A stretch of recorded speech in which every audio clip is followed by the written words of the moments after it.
Primary elections were held in 3 states on Tuesday. This is the last round of primaries before the general election in November. Voters headed to the polls in New Hampshire, Delaware, and Rhode Island.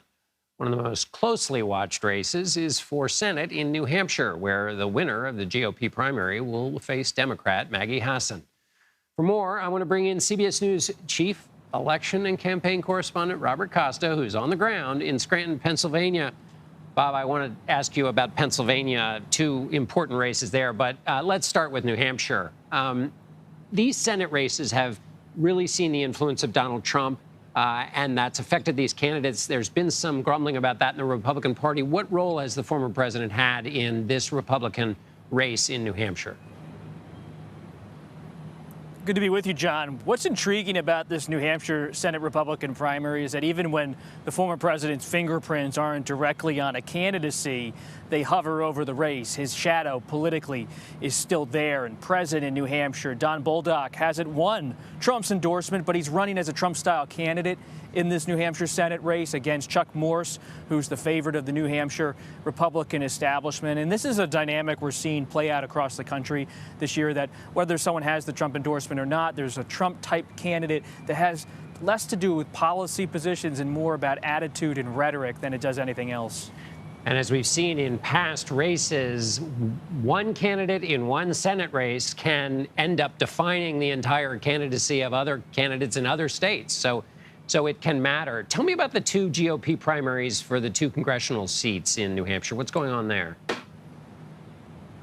It's a story of the same narrative. In the House race to run against the Democrat incumbent Chris Pappas, you have a slew of Republicans who are trying in different ways to embody the Trump political brand, but some are more out there in terms of being an election denier versus those who are just touting their experience in the Trump administration, like Republican Matt Mowers, and those who are aligned with Trump allies like Gail Huff Brown, the spouse of former Senator Scott Brown, who was from Massachusetts, then moved to New Hampshire. So you're seeing in the Granite State a lot of the dynamics that are at play inside the GOP, and why it matters in particular this time around is that New Hampshire is such a window into what's going to be the dynamic potentially at play in the 2024 presidential race. So many Republicans see New Hampshire as a testing ground in that 2024 race, and so they're closely watching what's happening on the ground with these House primaries as well as what's happening in the Senate primary to try to give them a roadmap of sorts politically as they look ahead to the next cycle. Now, you are in Pennsylvania, which is probably the zestiest state for all of the threads and dynamics that you've been talking about. There's a Senate race, there's a gubernatorial contest. So let's start with the race for governor. How would you characterize what's happening in that race? You have a high-profile Democratic nominee for governor in Josh Shapiro, who's from the Philadelphia region, and he is now the state's attorney general, has done a lot of different cases to go after institutions like the Catholic Church in Pennsylvania for how it's handled sexual misconduct in its ranks. And so Shapiro has really built a profile in Pennsylvania as Attorney General, going back to his days as a figure in Montgomery County, Pennsylvania. He is seen as someone who could run for president one day should he win the gubernatorial race this time around. Someone Democrats nationally know well and would like to see win this time around. He's doing well in the polls against the Republican nominee, Doug Mastriano.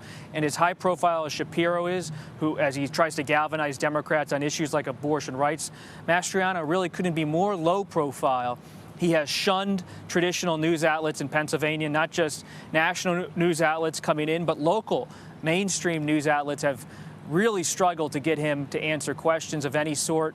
But this is a role he has embraced. He's been endorsed by Trump. He is someone who has echoed Trump's false claims about the 2020 election. And Mastriano is out there saying that he is anti-establishment to the core. He is someone who was at the Capitol, outside, not inside, but on Capitol Hill on January 6, 2021, the day of the Capitol attack. And he was part of that effort in the Republican Party to try to block the congressional certification of Joe Biden's election. And so finally, the Senate race, Bob, in Pennsylvania. Give me a sense of what's happening in that race. Whereas the governor's race is really about someone who's a Democratic insider in terms of their elected office and profile versus this avowed outsider, and it's testing issues of democracy in Pennsylvania. What you're seeing in the Senate race is two major personalities clashing about who best could represent Pennsylvania. In John Fetterman, the progressive lieutenant governor on the Democratic side, you have someone who has been dealing with health issues following a stroke earlier this year, whereas the Republican running, the nominee Mehmet Oz, the celebrity doctor, has been facing his own questions about residency, having just moved to Pennsylvania in recent years. He has been sharply criticized by Fetterman and others for being someone who's not really a person with Pennsylvania roots. And so these questions about health and residency have really come to the heart of this Senate race, highly competitive, a lot of money being spent, and it's pretty fluid compared to the gubernatorial race based on polling.